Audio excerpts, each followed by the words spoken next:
MAGA, the rise of the multiracial right in America, and then I also want to add what we can do, meaning the majority, to win Yeah. them back. You're nicer than I am. It's in my communities as well. I say it's halal chicken for Colonel Sanders. And now, as you can see, massive regret. I'm sure you've seen the polls, just a reversal within 6 months. But alas, here we are. Hey, folks, you Yeah. caught me in mid-conversation with Professor Daniel HoSang. He is this fancy schmancy university called Yale, which rejected me, but I won't hold it against him. Sorry Uh, about that. it's okay. Their mistake. But they have invited Absolutely our me loss. and paid me handsomely to address their students many times. So karma is real and karma is brown. There you But go. that is not neither here nor there. I've had him on because he had a fantastic op-ed that came out in the New York Times about 4 days ago. And I reached out to him, which is his research on the rise of the multiracial right, and specifically why so many communities of color are going or went Trump and MAGA. And, it was a fantastic breakdown, which I'll link once we have it up on the left hook. But, Black communities, Asian communities, Latino communities, and Professor Hosang has a book coming out next year, which he's co-authoring with Joseph Lounge. Yep. Lowndes. Politics of the Multiracial Right. So that's next Right. year. But until then, check out this piece. But better yet, listen to this conversation because, believe it or not, folks, there is diversity among religious and ethnic communities. Not every Latino is the same. Not every Asian is the same. Not every Black person is the same. But Trump did win over more people of color than ever before. He peeled just enough Black folks. He got a majority of Hispanic men. About 62 to 63% of Muslims went for Trump, but he peeled off some folks from our communities. He peeled off some folks from Asian American communities. So, before we talk about how to win people over, Yeah. I want you, Daniel, to talk about what we're witnessing right now. Give us the numbers, give us the data, and let's break it down if we can, like group by group. Let's Yeah. start with Black voters. Black voters have been the bedrock of the Democratic Party. Even this time, 91% of Black women understood the assignment. But Trump was able to peel off some folks, right? Yeah. And also, some people think, oh, it's just purely misogyny and purely anti-LGBTQ stuff. And you mentioned it. I want to talk about the LGBTQ angle, but you tell us what the MAGA and the conservative movement is selling that is, if you will, attractive to some Black voters who switched. Yeah. All right. Well, first, thanks for having me on. I'm looking forward to this conversation. I want to say this is not easy terrain for any of us to get our heads around. I came up as a community and labor organizer in the 1990s, 2000s in California, especially. It was just common sense association. The right wing at that time, even in a place like California, had very little interest in diversifying its base. It had a majority, an electoral majority, numerical majority where it could rule and govern, largely with white voters, with some exceptions. And we can date this back to the Southern strategy of the 1960s when Republicans decided essentially to concede these votes, and it was going to build its base largely among white conservatives. Part of what I do in the piece is try to argue this is not actually just about Trump. It's not just about the 2024 election. It's not just about a podcast here or, a crappy anti-trans ad there. There's a lot longer durée. And I try to, bring folks back to, 2012. It's not that long ago. Obama, second inauguration. 80% of voters of color are supporting supporting Obama at this time. Upwards of 92% of all Black voters. But behind that, there was a sturdy infrastructure that was linking Black voters to Democratic and liberal politics and parties. A long history, we know, of churches and religious organizations in the civil rights movement, labor unions, Black community newspapers, radio stations, local active parties, right? Civic organizations, et cetera. Across the last 50 years, those have really faced tremendous challenges. Changing media environment, people detaching, moving on, the speeding up of work, et cetera. So you have them detaching from those groups. Then you have Obama promising, look, our brightest days are ahead. We're an inclusive country, et cetera. But what's happening at the same time? The foreclosure crisis, the opioid epidemic going national, kind of just growing rates of precarity. And so there is some sense that the aspirations for this new multicultural vision of liberal governance was not matched by actual material policy. So I talked to, voters, for example, a set of black voters in Milwaukee. Many of them said, I voted for Obama. Symbolically, that was actually important to me. But let me tell you something else about what's happening in our community. These Mm. schools have been left behind, segregated, and neglected for 2, 3 generations now. The police killings haven't stopped. The speeding up, the suffering, the isolation, that hasn't stopped either. So, and when I turn to try to understand this, who am I turned to? It's almost all Democrats who run our city, they would say, and that's true for many other cities. So, some of them mentioned, yes, this is where my kind of gender politics are. This is how I feel about immigration. Yes, but primarily it was we're exhausted. We're exhausted with things not working, feeling like we're falling behind. We have feel like that Democrats have one line where they talk about this and another that doesn't deliver. And in a two-party system, you have no place to go if you're feeling like you've exhausted that. And I think Trump, but it's not just Trump. Many Republican and conservative formations that had no interest in these voters 2 decades ago are now putting real resources. They're investing in people. They're supporting candidates and leaders. They're talking about their issues. It's no longer the colorblind conservatism or post-racial, pull yourself up, etc. They're speaking to a genuine Black conservatism. I don't think, I want to be clear, that they have any solutions to people's problems. And Yeah. I go to conservative conferences, I listen. I'm like, what's the program here? There really isn't anything.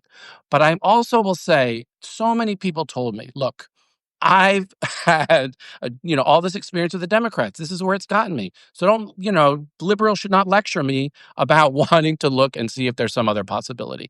And there's something about Trump's, the feeling of insurgency, pushing back, we're going to disrupt something that is speaking to people's longing for an alternative.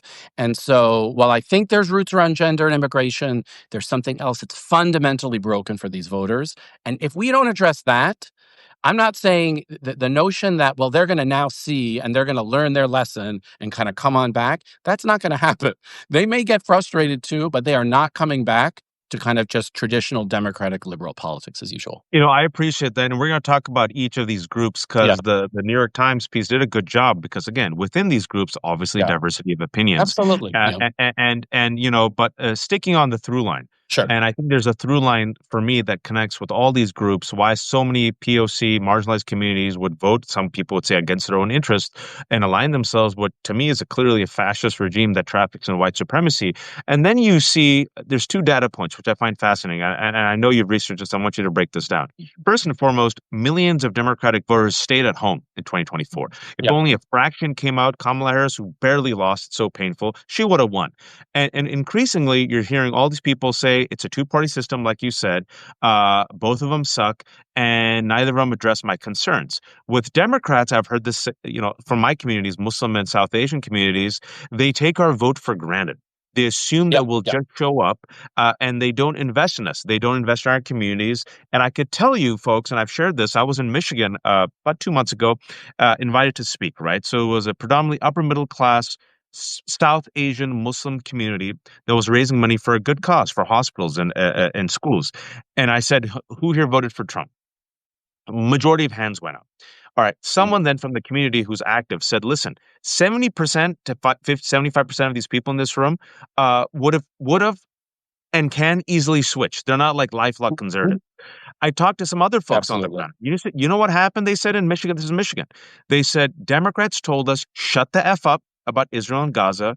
Shut up. It's either us or Donald Trump. They even kicked us out of Mhm. meetings. And then what Donald Trump did is he sent Richard Grenell, a piece of shit, we all know, Yeah. and he sent these people who met us. And we thought, Trump is a piece of shit, but he's transactional. So if he's meeting with us and at least talking to us, then maybe if this piece of shit gets elected, we will have some transactional interaction with him because the Democrats literally kicked us out of meetings, told us to shut up, didn't meet with us, and then they sent Bill Clinton, who lectured us about Yeah. Gaza as we're witnessing a genocide. So, Yeah. okay, Democrats, you take our vote for granted and you think we'll just show up. Talk about that first and foremost. And if there Yeah. is, and I believe it is, but you've done the research, if that's a through line that you witnessed with traditional POC voters who showed up for Democrats. Oh, absolutely, and it's a really important point you're raising there because this line, "You only show up when you want our votes," and it is itself transactional, right? Even for the on the ground, groups that are doing voter mobilization, voter registration, they say, "We see you once every 4 years, 6 months, just to make sure they're there." And this assumption that you actually don't need anything substantive. You just need to be reminded, "Look how bad they are, and remember where you belong," and that's supposed to suffice. And I think what the frustration that I heard repeatedly was there's nothing that follows up after that. Where's the Mm. investment? Where's the accountability to that? Where's this, the sense that you have obligations to us in return for this support? And so that came across really clearly in these interviews, but I want to say that this wasn't the right saying that first. This was long folks on the left saying that, making that critique. And eventually, the right, I think we don't realize they watch liberal, progressive, and left politics closely. Yep. I've been in ways that I'll just say liberals do not, because we often think, and people on the left, we just know them, right? They're these caricatures. There's no need to follow them because we know them, right? We know when they wake up, when, et cetera. So they've seen it and they see these splits. They've seen in these splits people growing more and more ambivalent. I went to a Turning Point USA, this really right wing youth conference with colleagues and researchers in December. You go to their Oh, organizing. you went to the recent one? I went to we've been to the last two. Our folks on our team keep going to them. And part of what they say is, look, in a place like Phoenix or Tucson in the Southwest, for most of the last generation, you try to knock on doors in those Chicano, Latino communities there, and you're a Republican, they'll have no time for you. They're saying now they will talk to you. They're disgruntled, they're exhausted and fatigued. Doesn't mean you can't just drop literature. You got to talk to them, but you can make connections to them.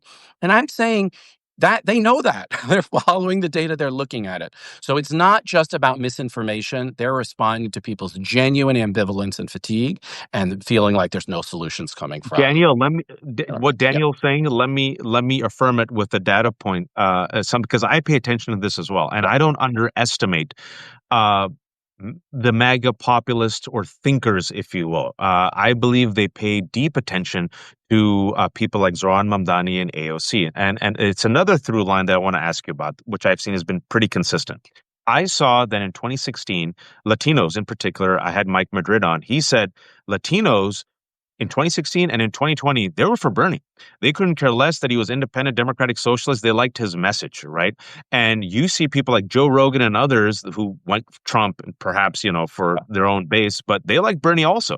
Then you see in 2024, AOC did an Instagram live about this. She goes, whoa, some people who voted for Trump also voted yeah, for me. yeah, Why?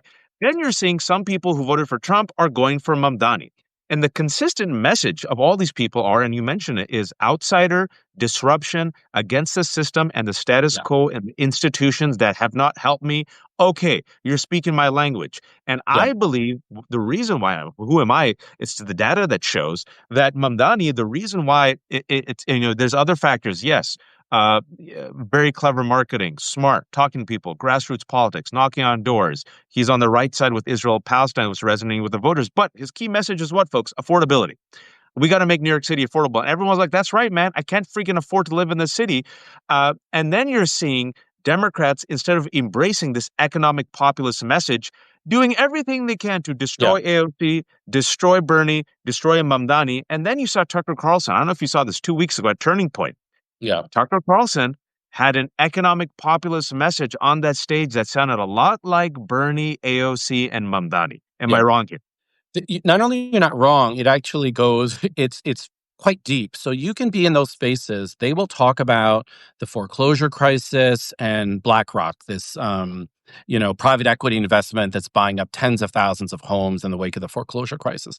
They will ask those young people, why is it that you have to wait till you're 40 years old to even think about buying a house, about settling down? Why is it that you can put all this money into your schooling and education, come out and be so terrified of what the future holds for you? I sit in those things, and I'm a lifelong person on the left as an organizer. I can go 20, 30 minutes without disagreeing with anything I hear. They will talk about big pharma. They will talk about predatory healthcare. They'll talk about predatory loans. Now, again, there's no solutions there. They will then sell people things. Here's some remedies. Here's some, let's get into crypto, et cetera. They don't even have a program. There's not even like, let's call our senators to do this. It's really kind of leading people around in a circle. But we cannot underestimate that the core, they are attuned to what is frustrating people. And I talked to more than one person at Turning Point at those interviews that said, yeah, Obama, Bernie, I was cool with. Then they're offering me Hillary. I just didn't understand that. That just seemed like more of the status quo. And at that point, I became more open to Trump. So I just think we have to, it's not just, and just I want to say one more thing. You said about voting against their interests. One could argue Black people have supported Democratic leaders who have been against their interests for many years. Mass incarceration, right? Yeah, Cutting yeah. social welfare programs, not taking labor seriously. So Black voters have a lot of sophistication with this about building up a certain kind of tolerance for people that say one thing and do another. So just the idea that once they see some duplicity on the right, they'll move away. I don't think that's right. I think they're sophisticated enough to say, let's just see what's over here. And that's what we're witnessing. Okay, so let's go to the Latino voters Yeah. because for the first time ever, a majority of Latino women went Democrat, but you got about 53 to 50% of Latino men who went to Donald Trump. Now, folks, 6 months in, it's been a massive reversal. Donald Trump is a negative double digits with Latino voters. So there's already a buyer's remorse. And Mike Madrid, who I call the Latino whisperer, he's been following this for like 30 years. He said, anyone who goes over, anyone who goes like too much, loses the Latino vote. And Donald Trump, within 6 months, because the shadow president, Stephen Miller, they're white nationalists, they didn't vote for friggin' masked ICE agents terrorizing communities. No one did, right? And you're seeing Donald Trump completely negative, even on a strong point of immigration. But to the rest of us, right, it was like, no shit, this was going to happen. He said this was going to happen. So why did these Latino voters who you talk to go for MAGA, which openly says that you're the enemy from within, you're the invader, we don't like you? Well, all right. I want to try to this is a really important question and just get into what I heard in doing these interviews and connect it to some of the polling data. There used to, in political science, just to put that hat on for a second, we have this concept of linked fate. The idea that even if something is not directly happening to me, if it's happening to someone else in my group, I'll stand with them, solidarity. And it's strongest in polling, and things show this in Black communities. Even for middle and professional African Americans, they're still worried about things like mass incarceration, police killings, et cetera, because of linked fate. That was also true for many years in relation to immigration. You're a citizen, your whole family, you're not even a mixed status household. If something's happened to someone else, it could happen to me. We are really seeing a withering of that, a transformation. So a Times poll comes out last November, and it asks Latinos, when Donald Trump is talking about immigrants and the problem of immigration, do you feel like he's talking about you? A majority say no, he's not. So this line between the kind of good and bad immigrants, right, the ones who are acceptable, who are going to be safe, and the ones who are a danger, that's long been, promoted by nativists and people like Miller, but it has actually some resonance in a home, even within immigrant and Latino communities, which is some sense that they are not talking about me. I agree that the scope and pace and violence of the ICE deportations, that is absolutely shifting some people's perspective. But we should not overestimate that the kind of natural default for all Latino voters is to say an inclusive, generous immigration policy that tries to regularize everyone's status. Many, many people are no longer there. And just the two things I'll say, the Latino community itself, not only has it grown larger numerically, it's far more diverse. Yep. People are working at ICE. They're coming from Pentecostal churches. They're themselves fleeing experiences of violence and in their own places. So the idea that their default is automatically, nope, if it happens to them, it's going to happen to me, that is not the case, and we cannot count on that. And for 10 years, my friend Julio Ricardo Varela, and Maria Hinojosa, they used to do In the Thick podcast. He, another Latino whisperer, and he was begging Democrats, do not take Latinos for granted. He said it. Mike said it for 10 years. Latinos are different. You can't do a one size fits all. Latinos in Texas are different from Latinos in Arizona, from California, New York, and even within those communities, Latinos in Florida, right? So he says you have to actually invest resources and talk to Latinos like actual voters and address their concerns. And the problem they said with Democrats is, well, look at Donald Trump. He's a white nationalist. They'll just vote for us anyway. Much like my communities, Muslim communities, and South Asian communities, Arab communities. When it comes to Palestine, well, it's either us or them. What are you going to vote for, idiot? And you saw, and then for 10 years, this was building, and there were so many Latinos saying, please, talk to these, invest resources, talk to these communities. Go have different messages for different communities, and they took it for granted. Now, obviously, people are saying, you voted for the face-eating leopard party. Voila, leopard eats faces. We're all effed. We're all screwed. We tried our best to do it. But Mike was also saying at the end of the day, for many Latino voters, it's bread and butter stuff. Like, I can't afford my rent. Yeah. I need to send my kid to school. I want to have money for gas and fuel. And these solutions ain't working, which is why so many of them said, Bernie Sanders, I don't give a shit that you're independent democratic socialist. Yeah, I like what you're Yeah. talking about, right? Go against the billionaires and make life affordable. Uh, I'm thinking that's a through line that could work with Black voters and Latino voters. Danny, what am I missing? No, it is. I mean, certainly an economic populist message that's focused on real everyday issues that matters a lot. I just also want to say, among many, many Latino voters I spoke to, we just also have to acknowledge there's been a large shift. Something like even 10 years ago, a majority of Latinos regularly went to Catholic services. And the Catholic Church, for its complicated politics, has generally been pro immigrant, it's been pro worker, it's had a policy around poverty and around care and around human rights. You're seeing a large defection away from the Catholic Church for lots of reasons and a growth in Pentecostal evangelical churches. Those churches are much more aligned with the MAGA right.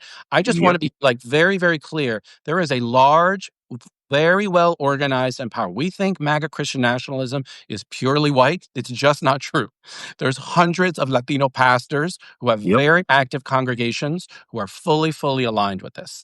And, you know, that they're certainly not the majority, but we just have to acknowledge the default is not just it. And they have complex views on immigration, but they will not necessarily line up for an alternative message.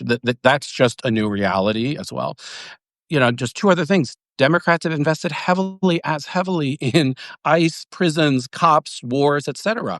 So you now have hundreds of thousands, millions of Latinos whose livelihood and lives are connected to those institutions. That's Yep. going to shape their politics too. And the last thing is around as the economy and long-term stable jobs have withered, more people are entrepreneurs, they're gig economy folks, etc. They don't have the same experiences with labor unions and labor rights and social movements and collective action. So all of those things are also having an effect. I would absolutely agree with the economic populist message, but I just want to say there's underlying dynamics that are very, very complicated. And so, I'm so glad you mentioned this because for those who are joining us, nearly 900 people, I'll stress again, Yeah, within each communities, there is diversity, right? There's no such, that's why I never say there's no such thing as a Muslim community. Anyone who says that, I always laugh. I'm like, no, Muslim communities. Whenever someone says the Muslim world, I'm like, where can I get the passport? And with Latinos, yeah, I'm so glad you mentioned the religious angle because I was going to ask that about another through line. And we can even talk about the Asian American communities. And we're going to talk about these groups because you mentioned it in your New York Times article, which I'll link to.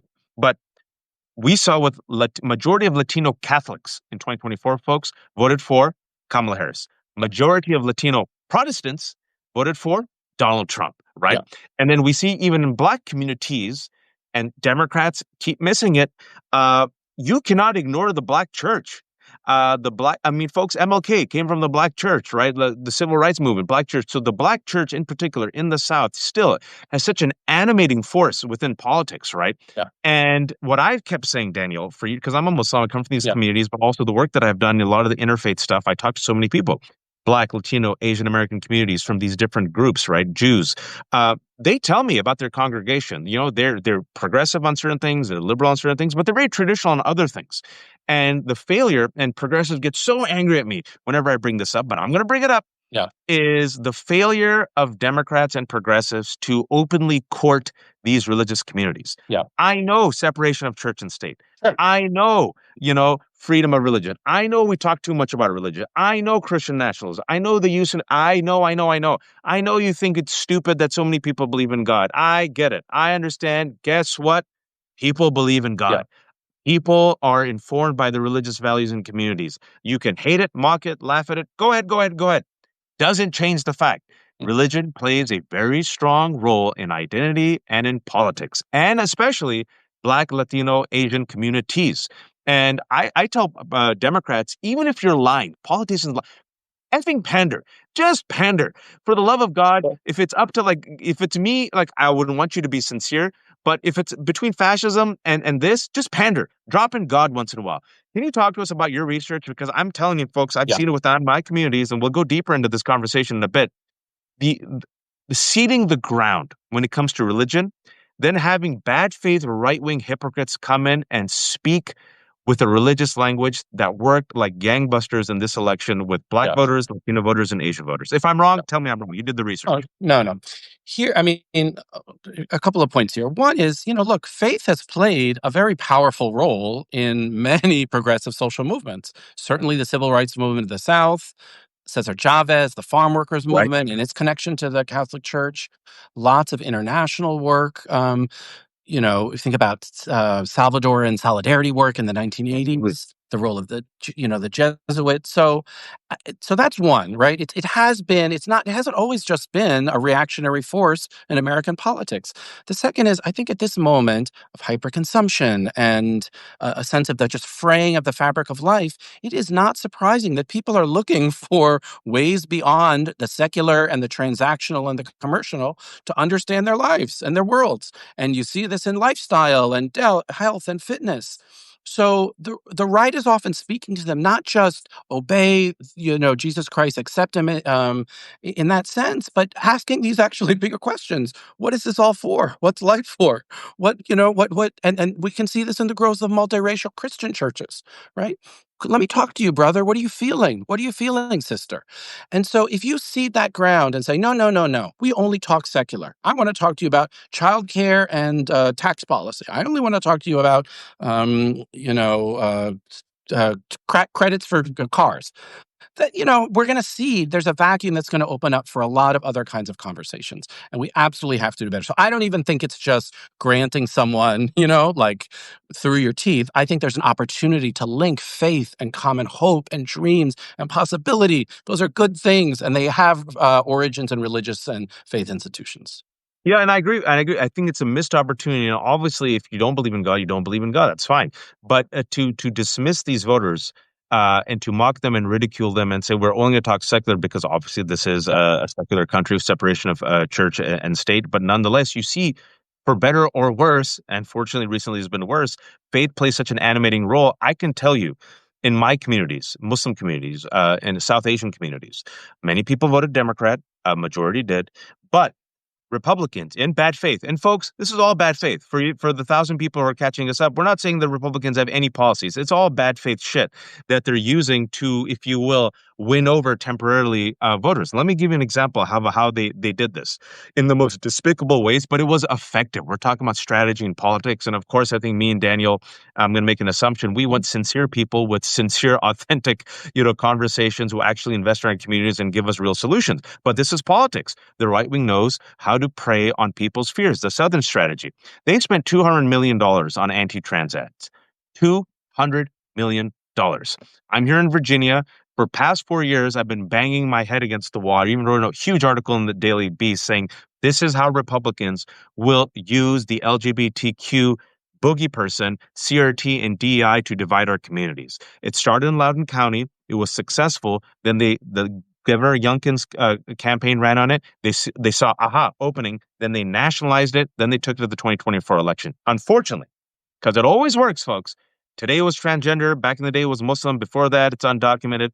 I heard so many people, Daniel, say the following. Liberals have gone too far, man. Mhm. Now they want our kids to be transgender. Now we have to celebrate pride. Now we have to accept everything. And, they're shoving it down our throats. And if we don't celebrate it, we're going to be canceled. And I always told liberals and progressive activists who I was talking to, publicly, this is what people are saying. Yeah, pride. Yeah, LGBT, yes. And as soon as the door closed, I'm like, yo, it's a completely different conversation. Yeah. In WhatsApp, it's completely different. So what I said is the following. This is my take on this, folks. You don't throw communities under the bus. Anyone who's been watching me, clearly you missed me if you think that's what I'm saying. I even wrote an article in the New York Times about it 2 years ago, warning about this. And I said to folks, you can't ignore this. Also, you have to talk to people where they are. Andy Bashir, Democrat from Kentucky, showed you how you can be a straight white man who's Christian, and not throw LGBTQ communities and women under the bus, right? He stood up for LGBTQ communities. He also stood up for abortion and women's rights. But you also have to address them in a way that understands where they're coming from and say, okay, and this is my take, Daniel. I thought that Democrats could have won over so many people, and they still can if they say the following. I understand religion plays a very important role. I understand abortion, you might not be down with it. But are you okay with people having freedom and rights to choose? You might not have to agree with it, but are you okay with people in this country having the right to control their bodies and the right to believe what they want to believe, just like you have a right to go to church or the mosque or the temple? And most people, if you look at the data, say, I'm down with that. Even when you look at gay marriage, okay, religiously, I understand your traditional values is very important to you. But do you understand that there's other people, a small minority, where they want to live out their lives and onto them their way, onto your way, and when you do that framing, they go, oh, okay. But if you say you have to accept this, or else we're going to cancel you, and then the right wing weaponizes that in bad faith, and which is what happened in this community, I'll tell you that someone from Moms for Liberty, an extreme right wing, just fraudulent organization, right, came to the mosque in Maryland. And they said, can we talk to your community? And the imam said, oh, someone wants to talk to us. Great. After the Friday khutbah, which is like sermon, someone from Moms for Liberty and my friend who knows what's up said, holy shit, there's someone from Moms for Liberty here. This is how they approach the Muslim community. Just like you, faith matters to us. Just like you, faith informs our politics. And we care about family and we care about tradition. Do you know what they're teaching in schools? And then she went on with this line, BS, and she won over folks. And then I was saying, this is so sad that no one did their research because most people aren't in the weeds, folks, like me and Daniel. And there was no counter. No Democrat came. No progressive community came. They just said, this is whack. Shut up. Follow this or else. And I was reading the New York Times article where Asian voters, Latino voters, and Black voters said, yeah, man, when it came to LGBTQ and gender, gone too far. I'm like, of course. They got won over by this BS Southern strategy that is now using the transgender communities. I said a lot. I had to get that off my chest. Disagree with me if I'm wrong. Please. No. Yeah. Let me pick up on a couple of threads here. I mean, one that you're saying first, we just acknowledge there's lots of views. As look, in a democratic plural society, lots of views on gender, sexuality, the role in public life. So we just have to take that as a baseline, right? That there's not just one correct way that everyone has to imagine. Part of what you said is we don't give people enough chances to actually talk about that, right? Yeah. Why is that important to you? What does it mean for you? I have a former student who's now a public school teacher in Manhattan. She talks about she has to have discussions with her students, especially young men, about gender all the time, not just to wag a finger at them and say you're thinking wrong, let's talk about this. Where are you coming from around it, right? What impact might it have on other people, et cetera? So if you don't have those practices built in, and this is what I meant about the decline in other civic organizations, community newspapers, parties, et cetera, we don't have places to kind of process that, right? There's a vacuum there. So then it leaves, just as you said, it does leave it open for other people to say, well, I can talk to you about it and move them to a far right framing. One other thing I want to say based on the interviews, I had several of the, especially Black and Latino conservatives I talked to said, look, these are my own politics. I believe marriage is between a man and a woman, et cetera, et cetera. But I'm not saying I'm waking up in the morning to take away someone's rights. But their perception is Perception. That's the key thing. right. Perception. Perception is that rather than dealing with their immediate lives and again, why life is so tough, housing, et cetera, what the message that they're circulating is someone else was put in front of me, right? So something around marriage recognition, something around, and I agree with you. It's like a spectral boogeyman, trans people in school, et cetera. But it gives them an explanation for why things are the way they are. And I think I just want to, that's the symptom of a larger problem, which is both not addressing the underlying issues and not giving people places to talk about, learn from, and connect from one another. So if we have those two things, the underlying problems are bad, and we don't give people places to talk about it, that leaves people much more open to say, well, there's an explanation there that I feel like I want to go with. And the failure, sorry, continue, Dan. I'm going to continue. I said the failure of the counter message. Yes. Well, I just want to say, so it's not just about messaging. I agree with what you just said. If I was at the doors doing it, that seems the right way to talk to folks.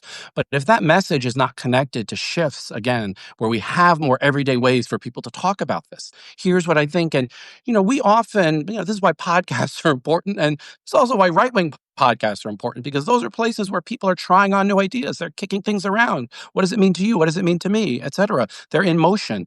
We think of them as like, oh, the survey says you're a strict homophobe, and that's all you are. That's not all people are. And people are and they move in response to, things. And I think our strategies have to be more attentive to that. And that's where the right wing for 10 years, I remember Kellyanne Conway. This was 10 years ago. It always stuck in Mm. my head because, like you, I'm a masochist and I follow the right wing. I don't underestimate them and I see how they mainstream bad faith talking points. I also know how they operate. Chris Rufo openly said, like a super villain from a Bond movie, he shared his PowerPoint presentation, like the most Yeah, helpful Bond villain. He openly said, we're going to weaponize CRT and DI to mean yeah. everything bad, to terrify voters, and then we're going to mainstream it through center-left institutional papers. Sorry, go Yeah. ahead. You want to But say no, something? but I just want to pick up on something you said there because I've been deeply involved in that. I work with lots of K-12 teachers. I've watched it unfold in local school districts. What is the underlying conditions that he's exploiting there? It's not just misinformation and taking advantage of people. It's feeding on parents' sense that schools are not places where they can collaborate, connect to. They're not places of rich learning. They're becoming more transactional. They're not feeling connected. So once you've kind of severed some parents, at least some parents' feelings about that, they're now open to saying, instead of, thriving school that we want to send your kids, this has now taken its place. So I'm just saying it's exactly right. They've completely distorted that. Everything they said about CRT was completely wrong, but they Bullshit. took advantage of the withering of these public institutions that both parties have contributed to for decades. Their disinvestment, their refusal to give people learning conditions of dignity, etc. And when that's happened and people are feeling desperate, they're going to be that's what gives Rufo the room. That's the weakened immune system that allows what I agree, it's an outlandish story to flourish. So the story is not the cause of it, it's an effect of something else. And the framing of it, and Jules is on. Jules, loyal viewer, said exactly. It started in Loudon. I've been banging my head for the last 4.5 years because I saw it close by. And then you saw with the Youngkin race with McAuliffe. You know what they called it, folks? Parent choice, Yeah. parental choice, which is again the Southern strategy, right? You give it a Trojan horse that makes it more palatable, because as Lee Atwater famously said, you can no longer say the N word, N word, N word anymore. So you got to do welfare queen and busing, right? But we all know what's actually happening, and that's how you win over just enough people. You peel enough people, and I saw a through line in your piece where many of these men. Latino men, Asian men, black men. When it comes to masculinity and gender, there's a crisis in America affecting all of us. The right wing was able to, again, take advantage of a seated ground, and through bad faith messaging with bullshit solutions that are rooted in hate, they were able to peel it off, right? And Democrats instead now they're spending $20 million to find out how to speak to American men. Yeah. And they want the liberal Joe Rogan. And instead, I'm like, you got Zoran Mamdani. Maybe he's doing something right. And they're like, no, let's crush him. Mhm. Daniel, right? Like, what is it about Mamdani's message and approach that is winning over? Because I also saw they did Yeah. a similar story on people who voted for Trump or going for Yes. Mamdani. One of them was an Asian American woman who said, I'm worried about cost. I'm worried about safety and security.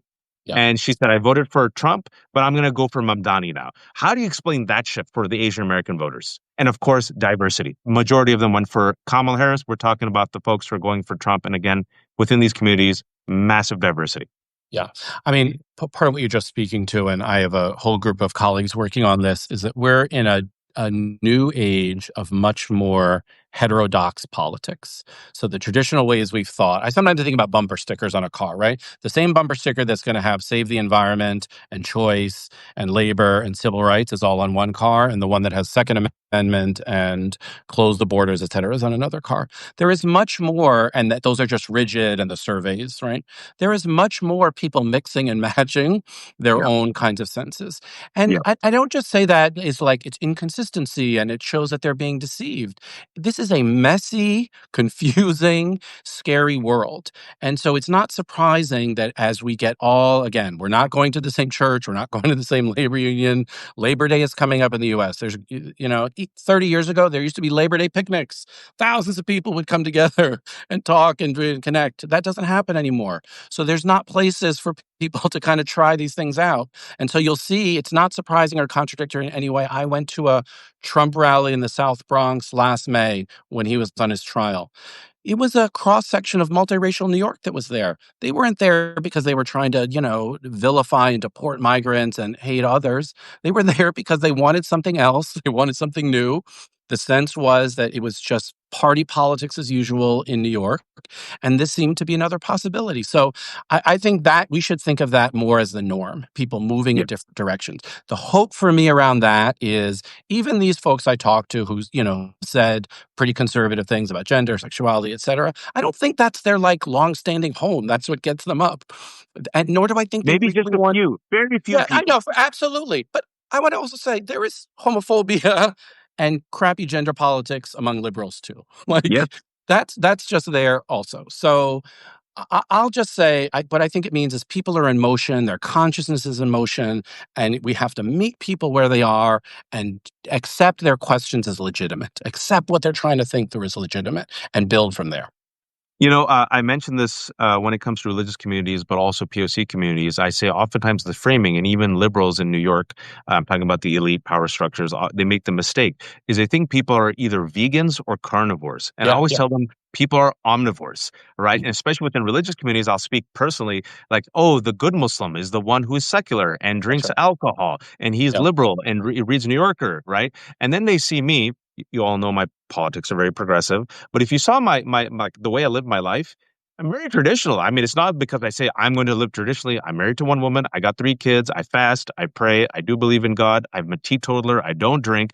And when liberals in certain of these prestigious spaces that you and I have been in, when they find out about me, you should see their face, yeah, Daniel. It's like Terminator, like not being able to compute the information, yeah, like do yeah. not Right, right. understand, thought you were Yeah, open-minded, you do not drink. yeah, How, yeah, yeah, and so it's a fundamental misunderstanding of their base. Many Latinos are like this as well, right? Like yeah, they're Catholic and they'll vote for Democrats, but on certain things, right, they might be a bit more traditional. On other things, it might be a little bit more progressive.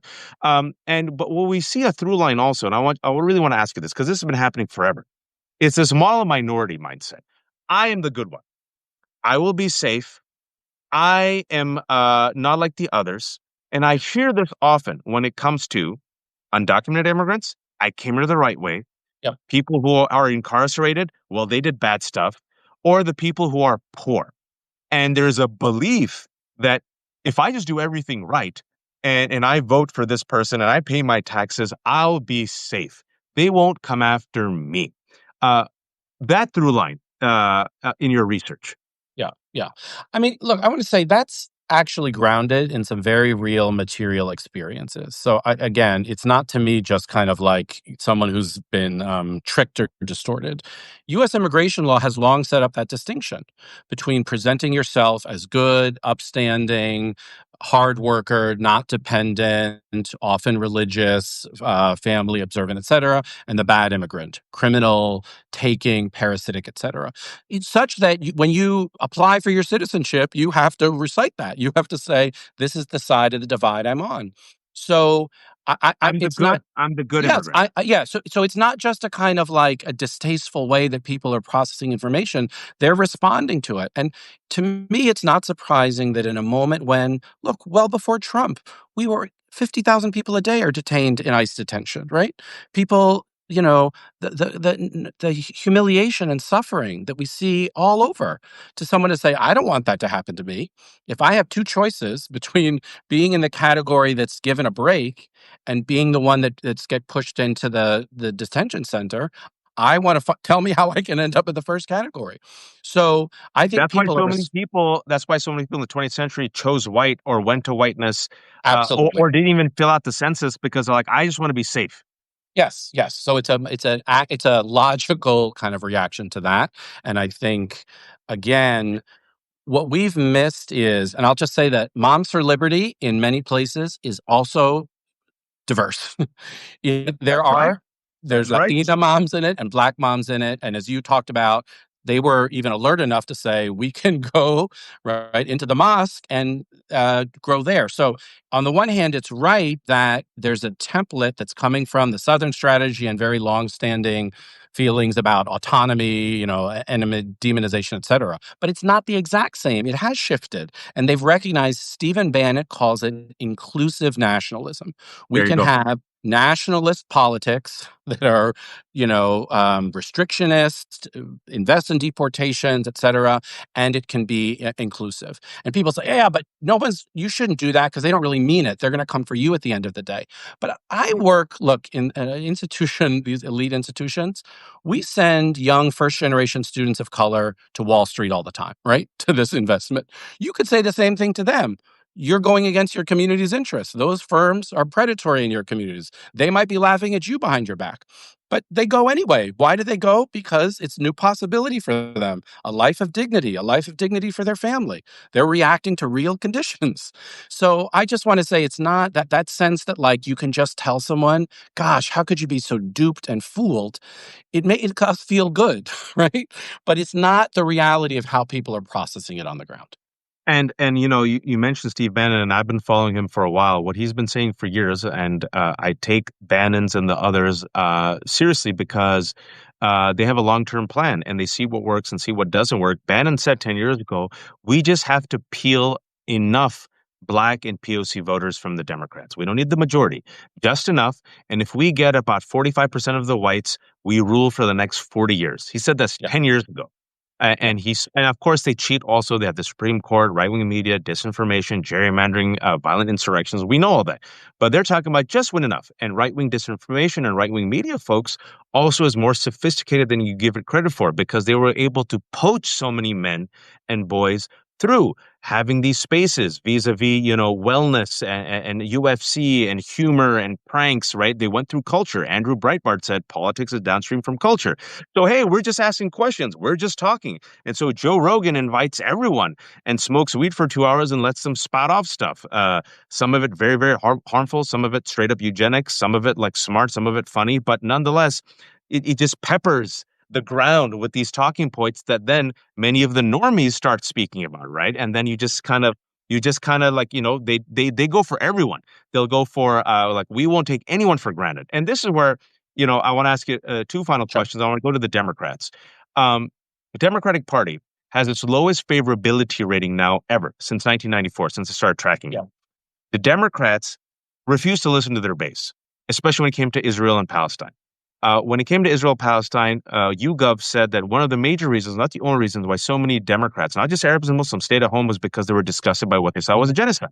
Yeah. Even now, you're seeing a massive shift. I've never seen such a shift like this in my life, Daniel, on this issue. And you're still seeing Schumer and like God, Jeffries and others hang out with Netanyahu. I don't know if you saw earlier today, but Angus King, independent from Maine, Yeah. like just a remarkable statement that like he straight up said, I'm enough. I'm seeing Yeah. starving kids. I'm Yeah. done sending aid to Israel. And I'm just using that one example.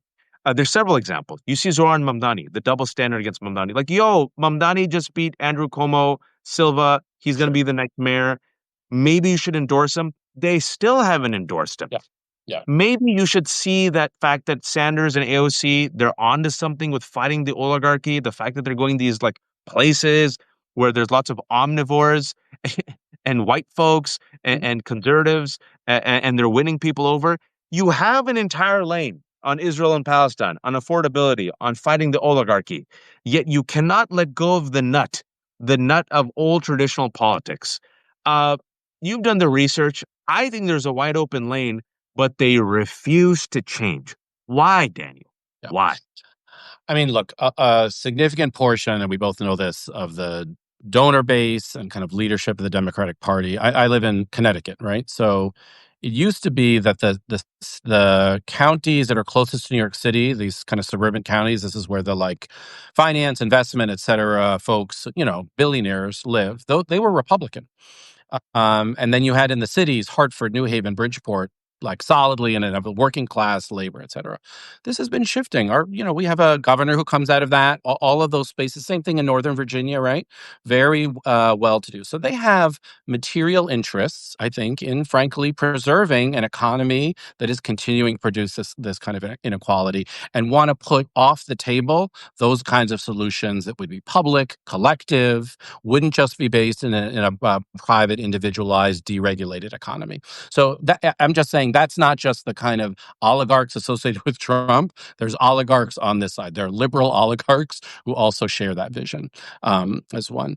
The second thing, to your point about the absolute disgust with and outrage towards unending militarism, wars, etc. There is a current of that on the right that I think is genuine. I think there's people there who are like, sometimes it's shaped as like kind of spending money in other countries or just like budgets. But I think there is also something, even among veterans, like, why? When is peace coming? When is that happening? And the idea that the only way you maintain credibility is just to keep a war machine going, that's just wrong. We should have talked early, early, early. We have much longer things to do about what it means to be peace and peaceful and contribute to peace. And we haven't been doing that. So I think you're exactly right that we've ceded lots and lots of terrain on which people from many different political backgrounds could be connected to this. Folks, if you think that the right wing isn't following the trends, there's a reason why Tucker Carlson, Marjorie Taylor Greene, Massey, and a few others, they recognize that there is bipartisan support for ending military aid to Israel. Part of that America First movement, obviously, there's nativism, but there's also genuinely, as Daniel was saying, was why are we sending money to these countries doing horrific things, right? And what are they doing? They're doubling down on it to poach some of these voters, right? And so I'm like, these guys aren't stupid. They see where the wind is blowing. They see the messages that are working, and they're trying to take them. Economic populism, America First, end aid to Israel, call it a genocide. You see Theo Vaughn now, Joe Rogan, all these people, and you got Schumer and Jeffries, bear hugging friggin' Netanyahu. And I'm like, my God, this is why you have 33% approval rating. Daniel, last question. Yeah. Um, look, I don't do both sides because clearly when you compare and contrast, Trump is a fascist and the right wing is increasingly an authoritarian movement. And I told people each and every single time, regardless of your critiques of Kamala Harris, you got to vote for Kamala Harris. Even if you say lesser of two evils, always vote for the lesser of two evils, right? We wouldn't have the big, beautiful bill from hell. You would have recognition of climate change. You wouldn't have ICE agents friggin' terrorizing communities. You wouldn't have pro-Palestinian students being friggin' abducted without due process, and on and on and on and on. Still, human beings are subjective creatures. Human beings are emotional creatures. Human beings oftentimes are very self-destructive. We live in the United States of amnesia. And so the only opposition party we have at this moment is the Democratic Party, which has its lowest favorability rating since 1994. If you were to advise the Democratic Party how to win over the POC, and again, diverse, everyone has different reasons, but a message or messages that can win over the POC who are drifting away, who, by the way, aren't hardcore MAGA, aren't lifelong MAGA, Yeah. will flip back, what would your advice be to them? Yeah. I mean, a couple of things. It's an important point, and it's something for all of us to figure out together. One is, I think, I share the concerns about the fascist specter, authoritarianism, and that meeting those definitions. You have to realize something like 8% of the population has any faith in institutions like Congress, any kinds of democratic institutions. So a message that says our democratic institutions are under threat rings hollow when people feel like they've been abandoned by those institutions. They don't trust them. They feel like they've failed them. So as much as we want to call attention to that kind of menace and specter, I actually don't think, and Mondani is I think, modeled that because he didn't talk about Trump. He talked much more about people's day-to-day conditions. So I think actually the focus has to come off of the kind of warnings and where the lesser of two evil arguments. The second is I absolutely think it's local projects, candidates, parties, and possibilities. Here's what we think we can do.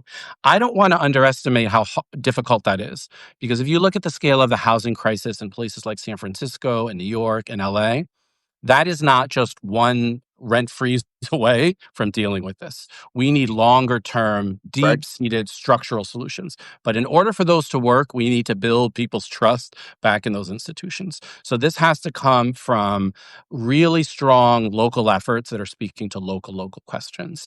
And just the last thing I'll say is, so it's not just a say this, don't say that.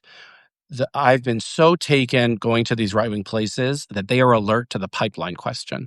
There are so many young people in their 20s from working class communities, from the Texas, South Texas, Rio Grande Valley, from all over, who are being brought into these formations. Some of it is because they like the excitement and insurgency of it. Some of it is because they have conservative values, but they're being formed and shaped. And Yep. there is a pipeline and a bench of those folks coming forward. The Democratic Party and just many progressive organizations are too focused on a kind of credentialed, proper, professional set of people and kind of gatekeeping for people to move forward. It happens at the top of the party, but it also happens in nonprofits. We have to be much more alert to the many forms of dynamic leadership that are happen all over and are on the ground. And that's what I think, these are the long-term ways we get there. Very good point. I want to remind people, AOC threw her hat in the ring to be on the oversight committee. Yeah. And Nancy Pelosi, from her hospital bed, whipped up votes for Jerry Connolly, Mhm. who had just announced he had cancer and was turning 73. Where is Jerry Connolly now? He has passed away. Uh, we had Jasmine Crockett threw her hat in the ring to be on the comms committee. Who'd they give it to? Debbie Dingle. Have you heard of a single Dingle banger? I have not. Mhm. And I believe the Democratic Party is in for a rude awakening. I believe the message should not be restoration. This is where Biden went wrong. He went wrong in a couple of ways. I give him credit where credit's due, but he kept talking about restoration, restoration, restoration. And people are like, restoration to what? The same institutions that oppress Yeah. me? Yeah. People want reformation. So Yeah. you need the language of reformation.